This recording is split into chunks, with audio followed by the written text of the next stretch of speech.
Today I have the pleasure of interviewing someone who has influenced my own thinking more than any other individual. When people ask who Dr. Gar Alperovitz is, I say he's sort of the opposite of Henry Kissinger. He got his PhD studying imperialism and wrote seminal works on the atomic bomb and atomic diplomacy.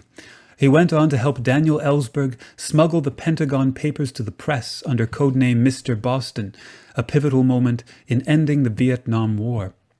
He worked for Senator Gaylord Nelson, the founder of Earth Day, and in 1977, when the Youngstown steel mill went under and 5,000 people lost their jobs overnight, he was the architect of an effort by the workers to get a loan from the federal government to purchase the company and take it under worker control.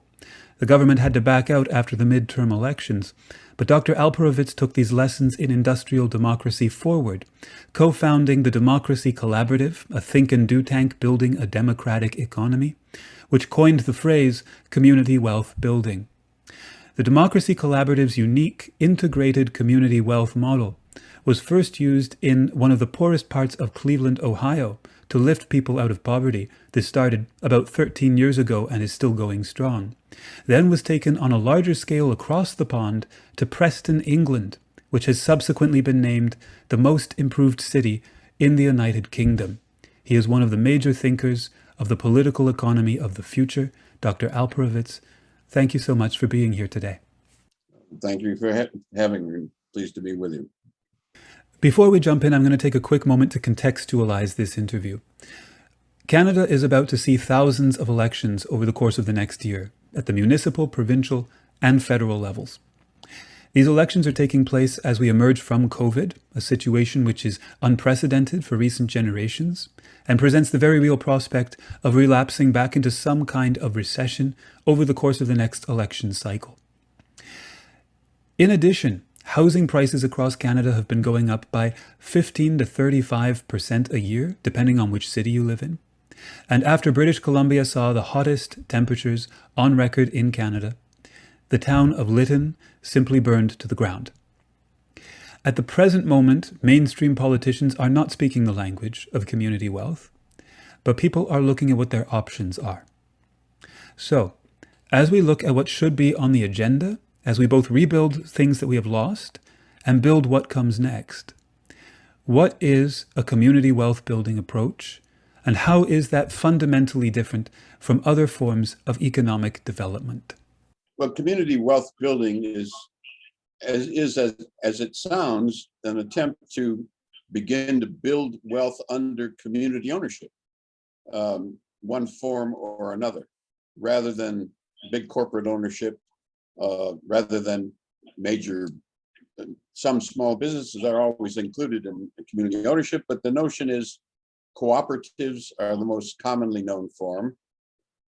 Municipal ownership is another, city utilities, another form of city or community ownership. More and more neighborhood ownership is also beginning to develop, and lots of experiments going on all over the country and all over the world. But neighborhood ownership of businesses, land, housing, but importantly, businesses as well, and the profits being used to feed back into community development. So we have many, many experiments and around the country and around the world, building up a whole different vision from the ground up, community by community, of the different way of democratizing the ownership of wealth. So we could go into that at some length, and I can give you examples if we have time, but it's developing very rapidly in many parts of the country, in many parts of the world. As I look at your work, you both look at the different ways, what you call a pluralist commonwealth, that people are able to hold wealth in common, and then ways that those pieces can come together and support each other in integrated models. Can you spend a little bit of time just giving some of the building blocks, things like community land trusts, cooperatives? Well, there are many elements that you can take them one by one, but also bringing them together into a complex. Many people are familiar with the standard cooperative, which is meant consumer cooperatives, but more interestingly, the worker cooperatives. That's a common model. Collect democratic ownership of some businesses. A credit union, which is also quite a common model, which is cooperative ownership of a small bank. A credit union is like a small bank. A land trust is slightly more advanced, but draw a circle around a neighborhood or 10 blocks, make it a nonprofit corporation oriented to those 10 blocks, and begin to buy the land in order to control it so that inflation of the land prices doesn't drive people out. And then build housing on that, or stores. And that's another very common, these techniques are very common now in many parts of the country, many parts of the world. It can be applied in any city. So the idea is to democratic development and ownership. More sophisticated developments have also occurred. The most interesting one we've been involved with both here and in Great Britain, but in the evergreen cooperatives in Cleveland. So here is a little bit more advanced on the very same principle. Quasi-public and public institutions like hospitals and universities, which have a great deal of taxpayer money in them, they purchase many things. They purchase goods and services, and the hospital buys millions and millions of dollars worth of goods and services. So that's a publicly financed stream of procurement. It can be directed to support community building structures that also not only make money for the business, but also enhance the community in the ways that we're talking about, building up community ownership, community wealth building, changing the distribution of wealth by using these procurement streams. Hospitals and universities being the big ones, but there are many others that can be used. There were also, in the beginning, experimentation with public banks. The cooperative banks are the ones most commonly known, but they have been publicly owned banks in both in our country and in Canada as well, which can use their banking functions to accelerate community wealth building, with a view again to transform both the profit stream to be used again and again in community kind of nurturing projects, but also to begin to stabilize the inflation of land value so people aren't driven out. And that's a very important thing, because if you begin development in a city, typically land values and prices of housing go up and businesses go up and people are driven out. So capturing this in a way that you can, a land trust, which is drawing a circle around the neighborhood and beginning to make it neighborhood owned or publicly owned land, captures those values. And instead of driving people out, sometimes you can use that as a way to let part of it rise, capture the profits, and use it to subsidize the housing in the other part. So all these techniques, which are, I could go on at length, they're very common now, but there's a mix of them. We call it community wealth building. Right, right. There have actually been studies in Canada that find worker-owned cooperatives are twice as likely as your standard startup enterprise to last 10 years or more. So in addition to things like concerns over democratic rights and freedoms, an equitable distribution of the wealth, and what that means for stabilizing the economy and making it more sustainable, there's also this element of practicality and durability and resilience. But the big obstacle that they face, so often, studies find that the major obstacle that cooperatives face, especially worker-owned cooperatives, is investment. And there is this question of where does the investment come from? Where can it come from? And this idea of using these anchor institutions that you're bringing up is potentially a way of redirecting some of the currents to produce more of the stuff that we want to have, and not simply leave it to the big corporations and the big corporate banks to determine where investment goes. One simple way to say it is, if you can arrange for the anchor institutions, hospitals and universities, to direct a certain amount of their procurement, a certain percentage, to community building institutions, to worker-owned cooperatives, et cetera, and guarantee those contracts, you can walk into any bank and they will finance it. Right. So that, or if you start at the other end, if you get the city to provide some taxpayer money to start the funding, then you can find more money. So you can work both sides of the equation, using public money and organizing politically in order to shift some of the money into development of this kind. So many cities are doing that. It's not unusual for cities to provide major subsidies to develop new forms of development, and that can be shifted towards community or if you do your active organizing properly, you can make that happen, and all of a sudden you have sufficient basis to go for larger businesses and more subsidy and so forth to get it rolling. Now, and the point about all this is that you're looking at profitable businesses that are used in the interests of the neighborhood or the city. Right. So you're developing community-owned. We're not talking about subsidies forever. We're talking about profitable businesses that would normally turn the profits to private use, but now using it for public or neighborhood use in a way that is much more constructive. Right. Right. As we look at what you were talking about with community land trusts and people being pushed out of their communities, using community land trusts as a potential counter to that, this feeds into the question of what we mean by affordable housing. The term affordable housing gets thrown around a lot in Canadian politics. I'm sure it does in American politics as well. And it started to become a bit of an empty container. It simply means here a slightly discounted rate on the market price of housing. And the market price of housing is going up by so much each year that what we call affordable housing today is what would have been called unaffordable housing a handful of years ago. So what we're talking about here is sustainable and permanent affordable housing, as opposed to little band-aids and economic cliches. Am I right? Yes, and the important thing to recognize, and most people don't think about it, but it's not hard to understand, is the very same physical housing constructed right in the middle of a very rich neighborhood will be very expensive, not because of the physical housing, but because of the value of the land, which is inflated by virtue of the neighborhood. Build the housing out in the countryside away, same physical house, and the cost of the housing is very low because the land under it is inexpensive. So land values are very important in all this, and getting control of them through sometimes what's called a land trust, a neighborhood-owned or city-owned control of the land in order to control the underlying costs of the housing, is a common technique in many cities. Right. So it takes political organizing to do that, but it's not uncommon.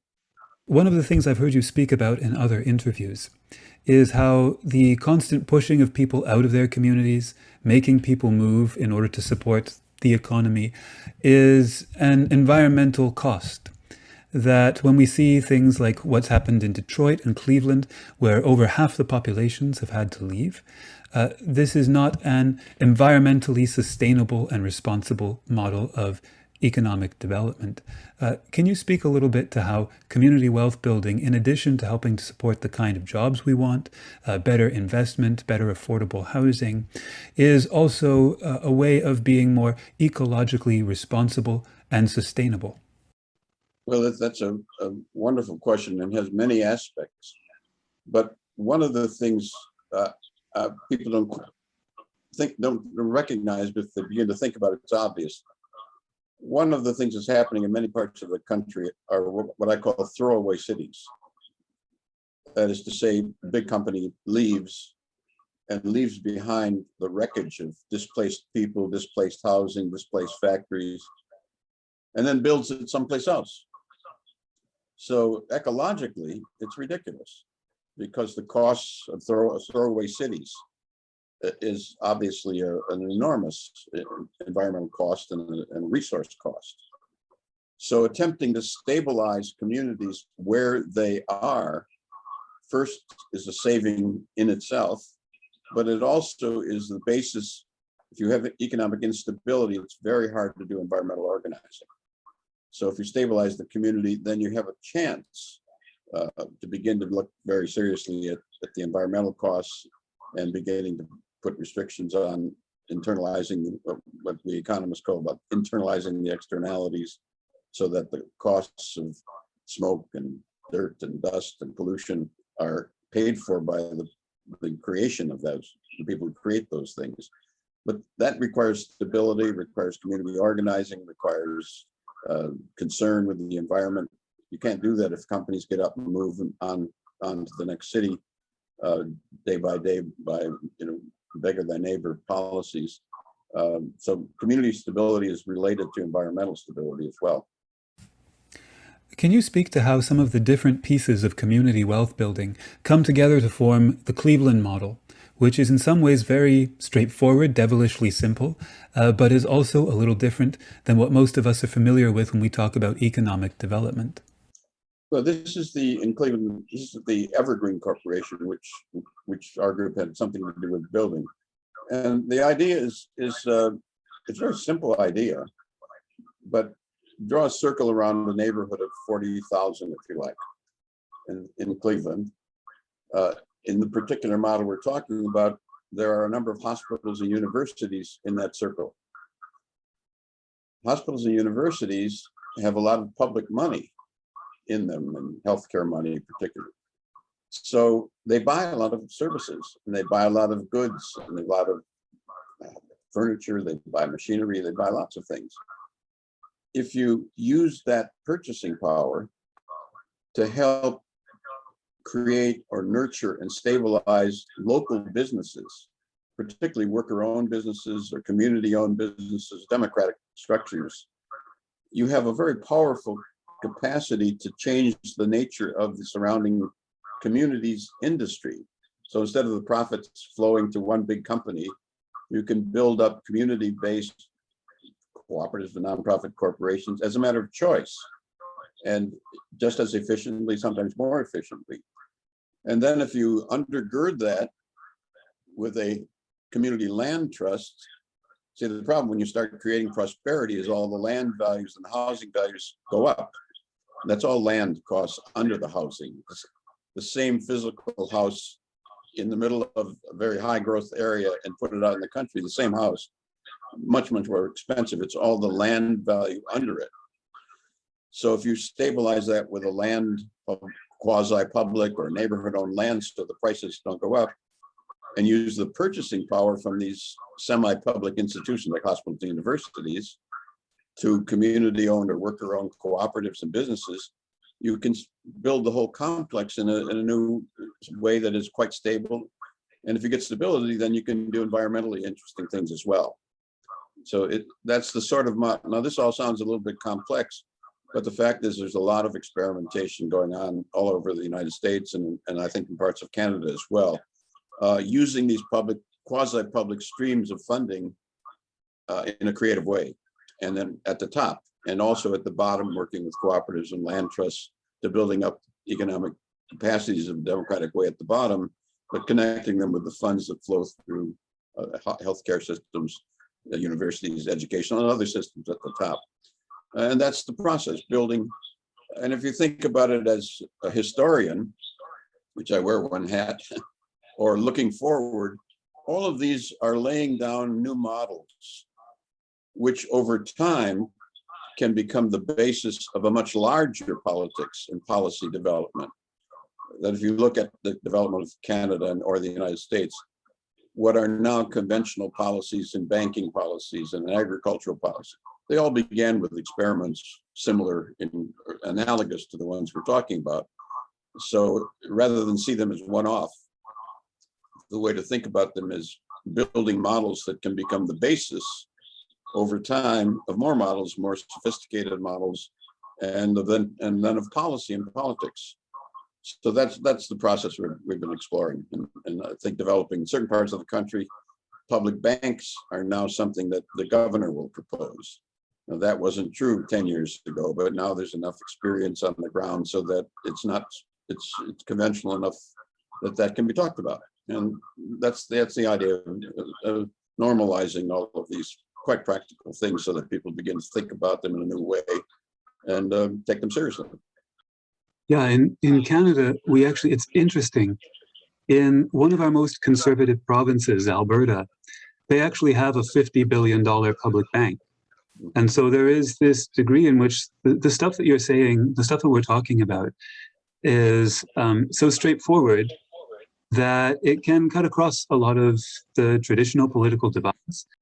I wondered if maybe you could speak a little bit more to how, on the one hand, the stuff that we're talking about, community ownership, cooperative ownership, worker ownership, it has appealed to people who are on the socialist end of the spectrum. It doesn't amplify the traditional capitalist division of workers and owners. It's about working class control of resources, of profits, of the wealth that's produced.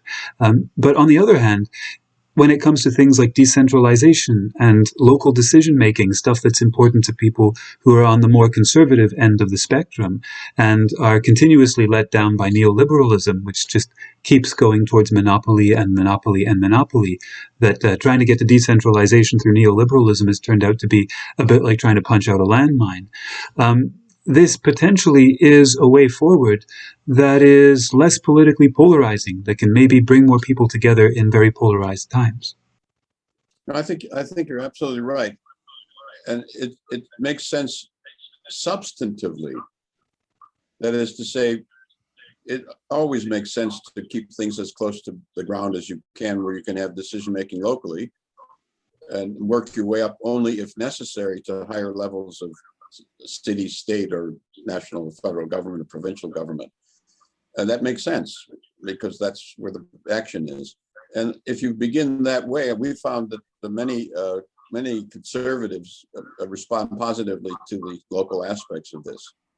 And I think that's a reason they have, there's a reasonable, I don't consider myself conservative in the traditional way, but I have respect for the traditional conservative decentralization themes, and have found working relationships with many, traditional conservatives very, very positive. Mm. I'm going to throw one more question at you, which is some of the efforts that are being done to that have been around for some time, like the Ohio Employee Ownership Center, for instance, or New York recently implemented, or a handful of years ago implemented, a worker cooperative development center. They very quickly went from having about a dozen worker-owned cooperatives to about 100 in a few years. What are some of the institutions that you have found helpful in developing this work, in bringing about the kinds of initiatives and the kinds of general directions with more employee ownership, cooperative enterprise? What are some of the things that you have found helpful in developing that kind of activity? Well, I'm going to give you a different answer that you might expect. I think what's really helpful are people, perhaps like yourself, who decide to do something in a community. And then they find that, surprisingly enough, these ideas resonate with others. There are specific communities that have been, Cleveland is an example of where there's quite a lot of development, which we could point to.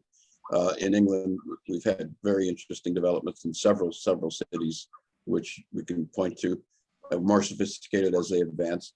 But the more interesting way of thinking about it, from my point of view, is this. The way this stuff happens is that 6 or 7 friends get together in somebody's living room, and they get some pizza and some beer. And they say, well, what could we do right here in this city, in this neighborhood? And then they find that other people have actually done things in other cities just that way. That's the lesson of the old feminist movement. How do you make things happen? You get together and sit down in the living rooms. And I mean that very seriously, because the initiative starts at the bottom. And if you do it that way, it's much more creative. It's obviously it's hard work, but it has been done again and again in many, many cities. And there are enough models now. And that's the exciting thing about this current time. And you've seen some of our web pages, and so you can provide those to your viewers. But there's so much going on now that you can build on. It's no longer theoretical, that people can do this it's not a matter of impossible at all or impractical. It's a matter of folks deciding that they want to make it happen. And that starts with getting, everything starts with 5 or 6 people getting together and say, why don't we do this? It's a community organizer's point of view of how you get things happen, make things happen. Absolutely. Dr. Alperovitz, is there other stuff? I will be posting links to the Democracy Collaborative, the Next Systems Project, your own personal website. Is there other stuff that you would like to have people check out, that you would like me to direct people towards, perhaps other websites or initiatives that I should include? The thing I would mention is the Next System Project published a book which my colleague Gus Speth edited, and it's called The New Systems Reader. And there are a whole series of papers on where this might lead, where things beginning at the bottom and changing structure of ownership and control, what directions can we take? And it's quite an interesting study group to go along with the practical work. So we don't think only about how do we set up a co-op, or how do we set up a land trust, or how do we municipalize one of the utilities, but rather how do you think about longer term models that might build off of this? And it's quite an interesting and sophisticated work, but written in terms that folks can study and do study groups. So I want to urge that direction as well. Marvelous. Fantastic. And the websites, of course, our websites, you can provide those. Yes, absolutely. Absolutely. Dr. Alperovitz, thank you so much for being here today. We are going to be producing a follow-up conversation in a couple of weeks with Canadian MP Matthew Green from Hamilton Centre, who's going to talk about supporting a right of first refusal policy here in Canada, which would massively expand worker-owned cooperatives across the country and employee ownership across the country. So I'll encourage people to stay tuned. But Dr. Alperovitz, thank you so much for your time. Thank you for all your work. It's a pleasure following everything that you and your colleagues do. And I look forward to sharing it with more people. Well, thank you very much for what you're doing and for this meeting.